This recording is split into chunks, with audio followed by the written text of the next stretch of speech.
And I've said plenty of times, the dirt bike crew is a part of their family. So the fuckers who drove their little dirt bike around came over here trying to harass me when they killed fucking Sailor Moon.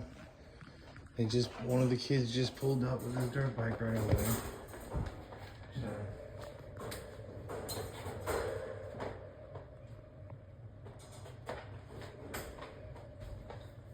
They don't just go down the dead end, they go to their house. So like I've been saying, that's why they're moving, because they think I'm gonna sue them, which I will if they don't move. But among various other fun things I'm gonna do. But we'll see if they keep to their thing for the last time. So